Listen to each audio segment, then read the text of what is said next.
My name is Clark Phillips, and I live here in this valley, just outside, up above South Branch, New Brunswick.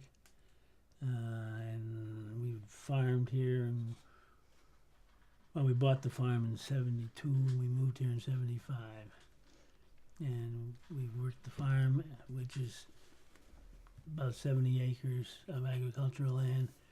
And we worked the woods, which at one point was 1,100. And I'm Susan Tyler, and I'm his partner. And yeah, we're organic farmers. And we started farming. We were just growing some food and planning on selling food and farming. And we weren't thinking a lot about chemical agriculture. But we got very very interested very quickly because we started farming during the time of the big budworm spray program for the forests. And somewhere John Peterson has a picture of my daughter and our neighbor's kids running away from spray planes in somebody else's yard Down at up the the other road farm. from our other farm. We hadn't thought we wanted to do the kind of model that was there then. They called it a green revolution, but it was, to my mind, anything but green, because it was a one crop mass farm kind of idea, and that wasn't our idea. We were going to have a mixed farm.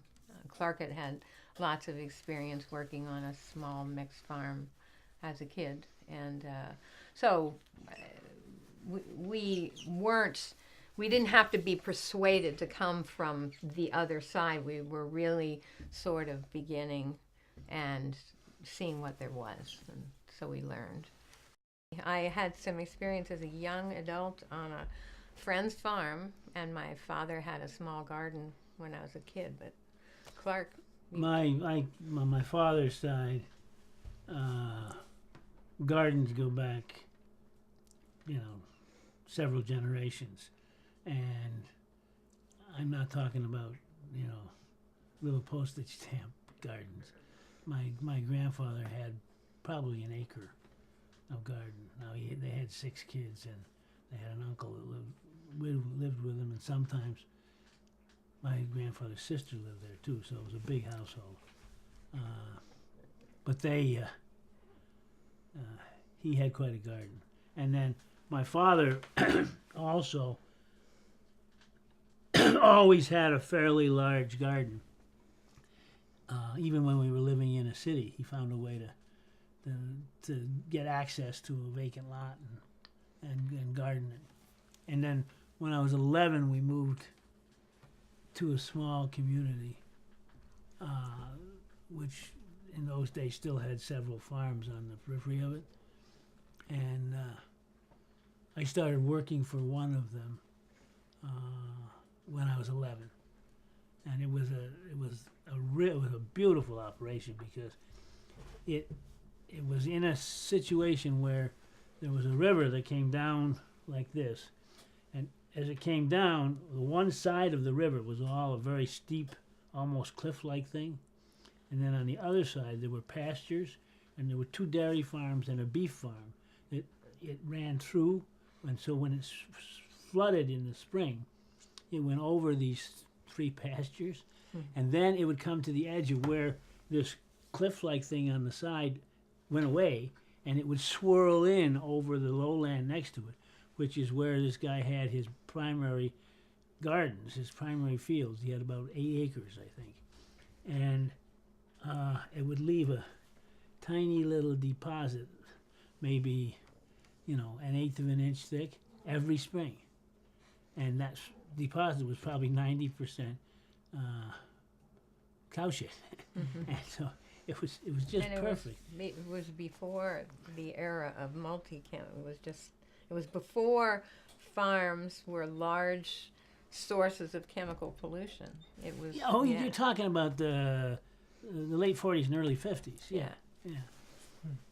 So, and I learned a lot from him. He was a really good farmer. and he was an excellent marketer. He did all direct marketing. And one of the things that I learned from him was the idea that everybody always races, particularly with vegetables, to be the first on the market because the prices are still high. But if you come in with a fresh crop at the end of the season, the prices are back up again.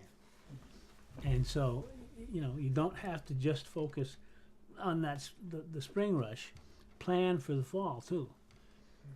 Which worked very well for us because as we got into farming, we had cattle, and so we needed to hay early on.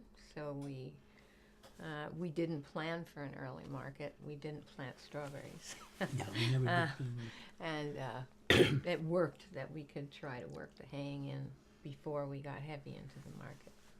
When we were in full production, we were growing over 500 varieties of vegetables. And we had a small beef herd of about between 20 and 30 animals. And we raised 10 or 12 summer pigs. And We only had chickens for a little while. we kept chickens for a few years. I'll tell you a story about the wildlife.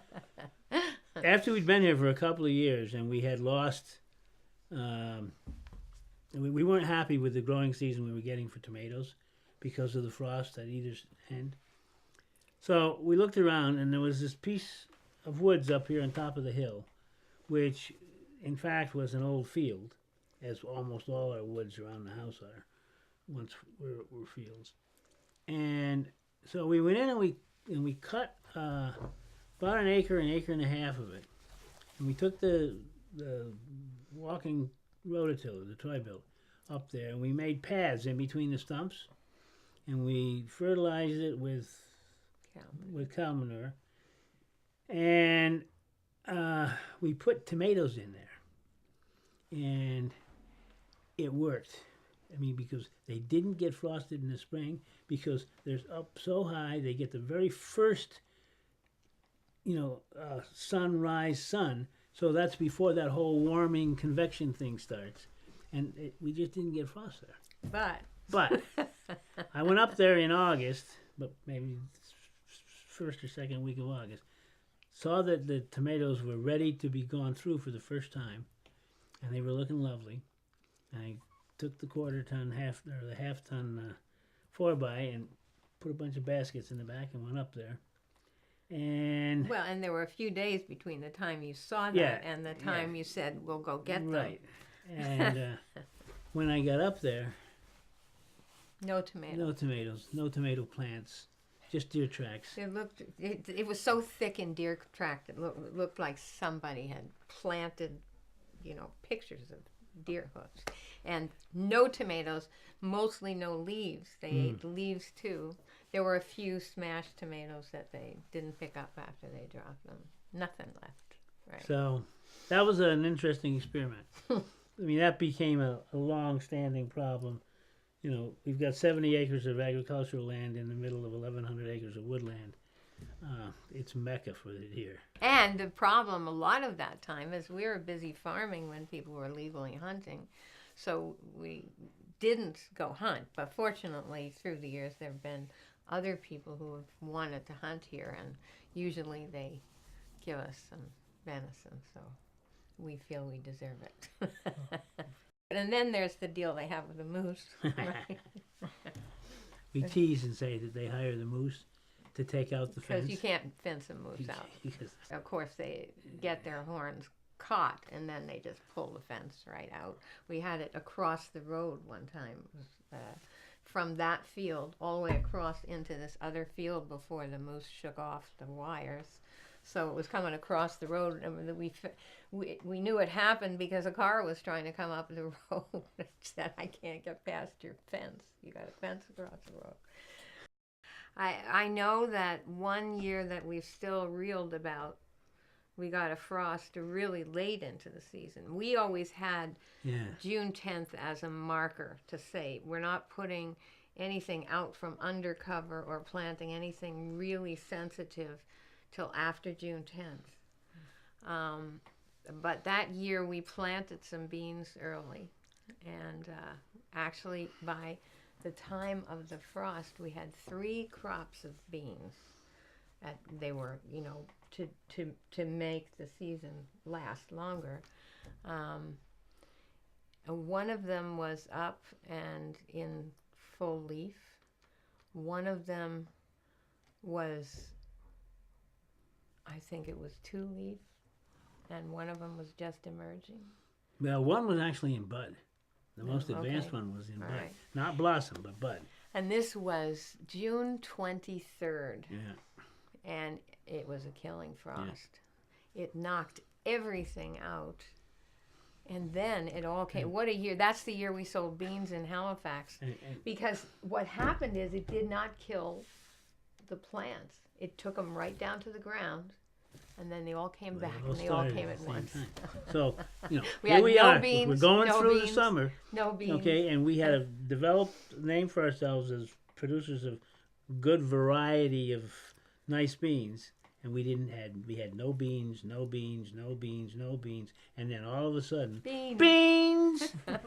And, you know, it just wasn't, I mean, we had way too many beans, because even for the pigs and the cows. But they came in a 3-week period instead of in a 7-week period.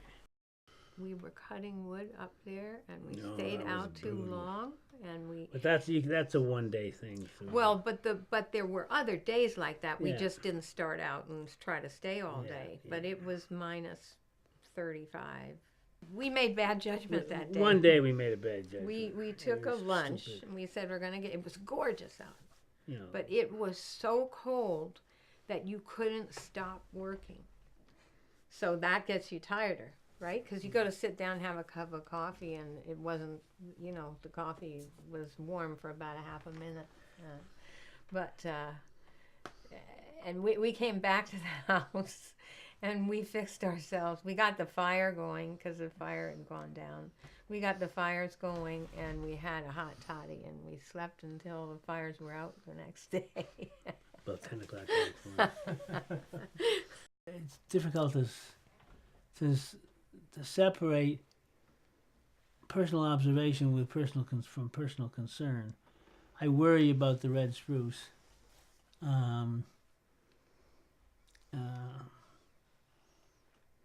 And some of that is purely sentimental. It's just a beautiful tree. I mean, it really is. It only, as I understand it, it only thrives in a very small niche. And if we're going to disturb that niche, it may go away. It may move north, it may move south, it may go away altogether.